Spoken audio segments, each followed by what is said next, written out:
हाल ही में सुनैना का विवाह हुआ था और उसने अपने पति और ससुराल वालों के साथ एक जॉइंट फैमिली में रहना शुरू किया था।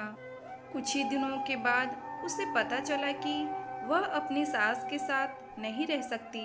सुनैना की सास रूढ़िवादी थी, जबकि सुनैना आधुनिक जीवन शैली जीने वाली लड़की थी। जल्द ही उनके बीच झगड़े होने लगे। कई महीनों के बीत जाने के बाद भी दोनों में से कोई भी अपना व्यवहार बदल नहीं पाया। समय के साथ साथ सुनैना और ज़्यादा आक्रामक हो गई और उसे अपनी सास से नफरत होना शुरू हो गया। वह सोचने लगी कि कैसे अपनी सास से छुटकारा पाया जाए।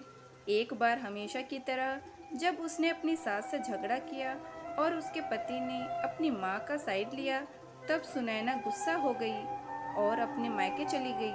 सुनैना के पिता एक केमिस्ट थे। उसने अपने पिता को पूरी बात बताई। उसने अपने पिता से कहा कि उसे कुछ जहर दे ताकि वह अपनी सास के खाने में मिलाकर उससे छुटकारा पा सके, नहीं तो वह अपने पति के घर वापस नहीं जाएगी। सुनैना के पिता को यह सब जानकर काफ़ी दुख हुआ और उन्होंने अपनी बेटी से कहा, अगर तुम अपनी सास को जहर देती हो तो तुम और मैं दोनों जेल जाएंगे। ऐसा करना ठीक नहीं है। लेकिन सुनैना सुनने और समझने की हालत में नहीं थी। आखिरकार उसके पिता ने कहा, ठीक है, जैसा तुम चाहती हो वैसा ही होगा, लेकिन मैं तुम्हें जेल में नहीं देखना चाहता। उसके पिता अंदर से पाउडर लाए और कहा, हर दिन जब तुम दोपहर का भोजन या रात का भोजन करते हो तो अपनी सास के खाने में इसे मिला देना। इससे धीरे धीरे कुछ महीनों में ही वो मर जाएगी और लोग सोचेंगे कि वह प्राकृतिक रूप से मरी है। उन्होंने यह भी कहा, क्योंकि किसी को भी तुम पर शक नहीं होना चाहिए, इसलिए आज से तुम अपनी सास के साथ नहीं लड़ोगी, बल्कि तुम उनकी देखभाल करोगी। भले ही वो कुछ भी कहे, तुम गुस्से से बात नहीं करोगी और हमेशा शांत रहोगी।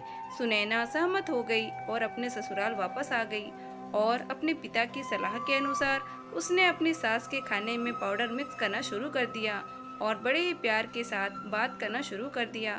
समय बीतने के साथ साथ सुनैना की सास का नेचर भी बदलना शुरू हो गया, क्योंकि सुनैना अब अपनी सास की बहुत देखभाल करने लगी थी। इसलिए उसकी सास भी उसके प्रति विनम्र होने लगी और प्यार से बात करने लगी।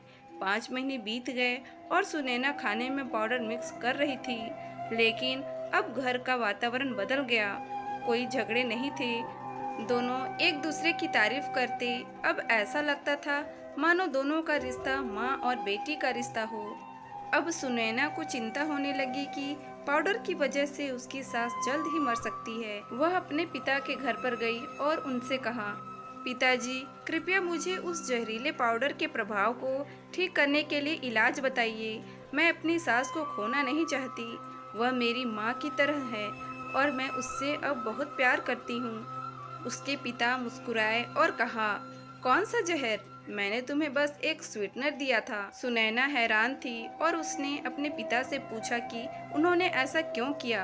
पिता ने कहा, बेटा, अगर तुम किसी दूसरे इंसान से प्यार चाहते हो तो तुम्हें भी उसे प्यार देना होगा। रिश्ते एक गाड़ी की तरह होते हैं और हम उन पर लगे पहियों की तरह। जब तक सभी पहिए ठीक से आगे नहीं बढ़ेंगे, तब तक गाड़ी ठीक से नहीं चल सकती। इसी बात का एहसास दिलाने के लिए मैंने ऐसा किया और तुम्हें अपनी सास के प्रति नम्र रहने को कहा। तुम्हारी अच्छाई देखकर उन्होंने भी अपने आप को बदला और तुम्हें समझना शुरू किया। तुम दोनों ने एक दूसरे के लिए अपने आप को बदला। यही कारण है कि तुम अपनी सास के लिए आज मेरे पास भागते हुए आई हो। सुनैना अपने पिता की बात समझ चुकी थी। दोस्तों, हर इंसान अपनी परिस्थितियों का शिकार होता है। यह अक्सर कई मतभेदों को जन्म दे सकता है। हालांकि हमें एक दूसरे को समझने की कोशिश करनी चाहिए और एक दूसरे के साथ एक स्वस्थ संबंध बनाने के लिए थोड़ा अपने आप को भी बदलना चाहिए। और जब इस तरह के मतभेद रिश्तों के बीच उठते हैं तो उनके प्रियजनों का कर्तव्य है कि वे उन्हें शांत रखें और सही रास्ते की ओर मार्गदर्शन करें। मेरे प्यारे दोस्तों, अगर स्टोरी अच्छी लगी हो तो प्लीज़ एक लाइक तो बनता है।